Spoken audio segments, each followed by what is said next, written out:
Hello दोस्तों, दृष्टि IAS के इन फोकस प्रोग्राम में आप सभी का स्वागत है।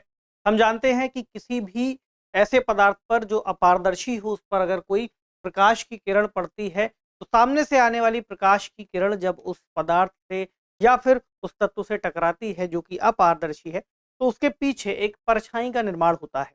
ऐसा ही सूर्य के सामने भी होता है। अक्सर हम देखते हैं कि जब भी सूर्य निकला होता है दोपहर के समय, तो हमारी परछाई हमारे आसपास कहीं न कहीं होती है और अक्सर हमने इसको देखा है। लेकिन क्या हो कि सूर्य ऐसी स्थिति में आए कि हमारी परछाई हमारे आसपास हमें दिखाई ना दे रही हो। आज का टॉपिक एक ऐसे ही सामान्य से विषय से संबंधित है, जो सामान्य दिखता ज़रूर है, लेकिन उसके पीछे की जो वजहें हैं, वो हमारे लिए समझना या दोबारा से उसका रिवीजन करना बहुत ज़रूरी है। तो ज़ीरो शैडो डे, वह घटना जब परछाई भी छोड़ देती है साथ। तो क्या परछाई कहीं चली जाती है? इसको हम समझेंगे। और जीरो शैडो डे इसे क्यों कहा गया है, इसका क्या मतलब होता है। खबर है Bengaluru sees zero shadow day, what is it, why does it happen, क्या है, क्यों होता है, और बेंगलुरु में ऐसी घटना देखी गई है तो चर्चा में क्यों है, इस पर थोड़ी सी और बात करते हुए फिर इस बात को समझेंगे कि आखिर ये फिनोमेना क्या है, क्यों होता है, ऐसी कौन सी वजहें हैं, उन कारणों को समझेंगे। पृथ्वी की कौन कौन सी दशाएं हैं, कौन कौन सी स्थितियां हैं जब ऐसी कोई घटना देखने को मिल सकती है। इसके अलावा कौन-कौन से क्षेत्र हैं, अगर अक्षांशों की बात बात की जाए तो किन अक्षांशों में ये स्थिति बनती है, ये भी समझेंगे। निष्कर्ष क्या है और एक सवाल जो कि प्रारंभिक परीक्षा में पूछा जाता है। वैसे तो आप इसको समझेंगे तो बेसिक जो ज्योग्राफी वाला सेक्शन है, उसमें आपने इसको पढ़ा होगा 7th या 6th की एनसीईआरटी में ऐसे जो सब्जेक्ट थे उस समय शामिल हैं। तो जीएस पेपर 1 में भौगोलिक विशेषताएं शब्द मेंशन है, इसमें आप इसे कनेक्ट कर पाएंगे और महत्वपूर्ण भूभौतिकी घटनाएं, इससे भी आप इसको जोड़ सकते हैं। इसके अलावा अगर पर्यावरण पारिस्थितिकी वाला एंगल देखें जीएस पेपर 3 का, तो वो मौसम की घटनाओं से ज़्यादा संबंधित है या पर्यावरण से रिलेटेड जो स्थितियां हैं उससे ज़्यादा संबंधित है। अब चर्चा में इसलिए है क्योंकि 25 अप्रैल के दिन दोपहर के लगभग 12:17 के आसपास बेंगलुरु में जीरो शैडो डे देखा गया है। यानी कि एक ऐसी स्थिति जब लोगों की परछाई उनके आसपास ना मौजूद होकर उनके जस्ट पैरों के नीचे थी। यानी कि वो उसको देख नहीं सकते थे, ऐसी स्थिति, क्योंकि लंबवत वस्तुओं की कोई छाया उस समय बन नहीं रही थी। अगर छाया की बात आप करें तो आपने इस तरह से देखा है, अगर आप धूप में कभी खड़े हो तो ऐसे एक परछाई बन जाती है। लेकिन इस दिन ऐसा हुआ था कि कोई भी परछाई उनके आसपास मौजूद नहीं थी। यहाँ पर आपको दिख रहा होगा कई सारे लोग खड़े हैं, लेकिन उनकी परछाई जस्ट उनके पैरों के नीचे है। तो एक ऐसी दशा, आमतौर पर हम लोग ये मान के चलते हैं कि सूर्य अगर सर के ऊपर आ जाए तो सभी जगहों पर फिर परछाई गायब हो सकती है। लेकिन ये हर जगह के लिए एक सामान्य घटना नहीं है। यानी कि अलग अलग स्थितियों में परछाई की जो दशाएं हैं वो अलग अलग हो सकती हैं।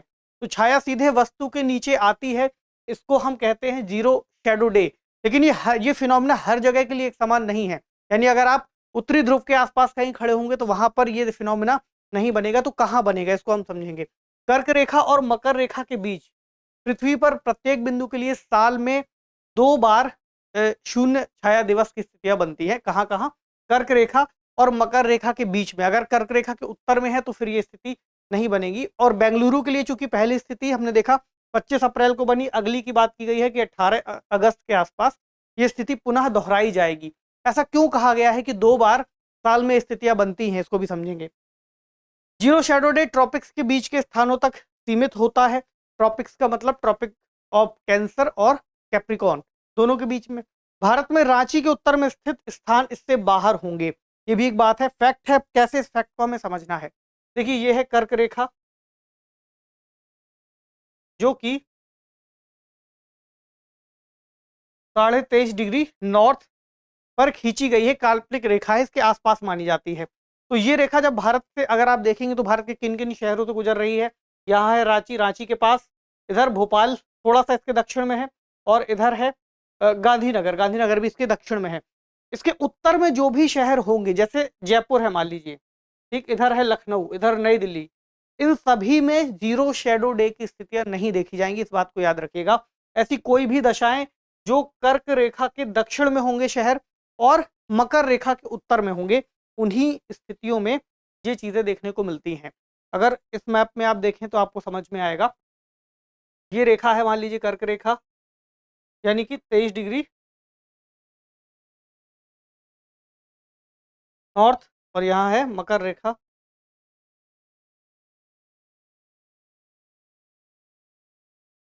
भारत के संदर्भ में ही देखें तो इतना क्षेत्र है जहां पर ये स्थितियां घटित होंगी। और ऐसा क्यों होगा? क्योंकि हम जानते हैं सूर्य का उत्तरायण और सूर्य का दक्षिणायन अलग अलग समय पर होता है। यानी कि उत्तरायण में जब सूर्य दक्षिण से उत्तर की ओर गति कर रहा होता है और दक्षिणायन में जब सूर्य उत्तर से दक्षिण की ओर वापस आता है। क्योंकि पृथ्वी का जो घूर्णन अक्ष है वो सूर्य के चारों ओर क्रांति के अक्ष पर लगभग 23.5 डिग्री के कोण पर झुका हुआ होता है। और सूर्य की स्थिति भूमध्य रेखा के 23.5 डिग्री नॉर्थ से 23.5 डिग्री साउथ के आसपास तक अप एंड डाउन होती दिखती है, जो कि यहाँ पर आपको समझ में आएगा। क्योंकि अर्थ का जो एक्सेस है वो टिल्ट है, झुका हुआ है एक तरफ। इस वजह से जो सूर्य का प्रकाश है वो साल में अलग अलग समय पर उत्तरायण और दक्षिणायन की स्थितियों में उत्तर से दक्षिण की ओर होता रहता है, जिस तरह से घूमता है।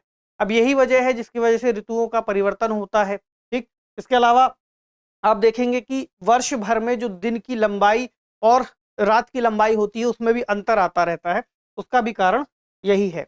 तो वे सभी स्थान जिनका अक्षांश उस दिन सूर्य के स्थान और भूमध्य रेखा के बीच के कोण के बराबर हो, यानी कि अगर सूर्य की किरणें यहाँ आ रही हैं तो इस तरह से ये वाले कोण पर जो भी होंगे, यहाँ पर खासकर सूर्य सीधा लंबवत चमके उनके सर के ऊपर, तब फिर ये दशाएं बनेंगी। और दोपहर में शून्य छाया दिवस का अनुभव वे क्षेत्र कर पाएंगे। कुछ इस तरह से आपको दिख रहा है कि परछाई जस्ट इन लोगों के एकदम पैरों के नीचे है। क्यों होता है? अब इसमें हमने एक बात ये भी की थी कि जो ऋतुओं का परिवर्तन है वो भी इसी से जुड़ा हुआ है। बेसिक जो फिनोमेना है उसमें कुछ महत्वपूर्ण बिंदु हैं जो हमें समझने हैं। 21 मार्च को हम क्या कहते हैं, वसंत विषुव, और 23 सितंबर को शरद विषुव, यानी दिन और रात की लंबाई इन दो समय काल में लगभग समान होती है। ग्रीष्मायनांत की बात करें तो 21 जून को सूर्य की किरणें कर्क रेखा पर लंबवत पड़ती हैं, ये भी हमने पढ़ा है, तो कहते हैं ग्रीष्मायनांत। अब 21 जून से जैसे जैसे सूरज दक्षिण की ओर बढ़ता जाएगा अलग अलग दिनों में, फिर 22 दिसंबर के दिन यही स्थिति मकर रेखा के ऊपर भी बनेगी, यानी 22 दिसंबर को सूर्य मकर रेखा के ठीक ऊपर चमकेगा। 21 मार्च को कर्क रेखा पर जो दिन का प्रकाश है लगभग 13.5 घंटे से ज्यादा होता है और रात्रि में लगभग 10.5 घंटे के आसपास होता है, यानी 10.5 घंटे से कम होता है। और 22 दिसंबर को फिर मकर रेखा में भी यही स्थितियां बनती हैं। कुछ इस तरह से आप इसको समझ सकते हैं कि ऐसा क्यों है, क्योंकि पृथ्वी अपने अक्ष पर तो घूम ही रही है और झुकी हुई है। इसके अलावा साथ ही साथ वो सूर्य के चारों ओर चक्कर भी लगा रही है। तो वर्ष में 365 दिन हम मान करके चलते हैं, तो 365 दिन के हिसाब से फिर अलग अलग समय में पृथ्वी की स्थितियां सूर्य के सामने होती हैं, जब पृथ्वी का जो ग्लोब है अलग अलग झुकाव के साथ उसके सामने आता है। और अलग अलग दिन फिर ये जो किरणें हैं, सूर्य का प्रकाश है, कभी कर्क रेखा पर सीधा पड़ता है और कभी मकर रेखा पर सीधा पड़ता है। ऐसे में साल भर में आप देखेंगे तो सूर्य का उत्तरायण और दक्षिणायन की स्थितियों में जो प्रकाश है वो ऊपर और नीचे, दक्षिण और उत्तर की ओर होता रहता है। अब इस इमेज में हमें ये दिखेगा कि किस तरह से शैडो डे वाली घटना है। बस इसको देख करके फिर हम इसको कंप्लीट करेंगे। तो कर्क रेखा और मकर रेखा के बीच पृथ्वी पर अगर हम देखें तो हर बिंदु के लिए वर्ष में 2 बार की बात की थी, क्योंकि एक बार जब उत्तरायण हो रहा होगा तब वह दिन बनेगा और एक बार दक्षिणायन के समय पे वह स्थिति घटित होगी। तो इसमें ऐसा देखा गया है कि अगर बच्चा जंप लगा दे तो उसके नीचे उसको वो छाया उसकी दिख सकती है। उसके अलावा फिर अलग अलग समय में जो छाया बनेगी वो अलग अलग दिशा में बनेगी। जैसे ग्रीष्म ऋतु की दोपहर में देखें तो जो छाया है इस बच्चे के, अगर यहाँ सूर्य होता तो जस्ट पैरों के नीचे बनती, लेकिन यहाँ है इसलिए दक्षिण की ओर बनेगी। इसमें आप देखेंगे सूर्य यहाँ आ गया तो इसके जो छाया है उत्तर में बनेगी। ये कुछ बेसिक सी बातें हैं जो इस टॉपिक्स में हमें समझनी थी। ठीक है, अब देखिए आज का प्रश्न क्या है। प्रश्न है, निम्नलिखित कथनों पर विचार कीजिए। शून्य छाया दिवस मकर रेखा और कर्क रेखा के मध्य अक्षांशों में घटित होता है।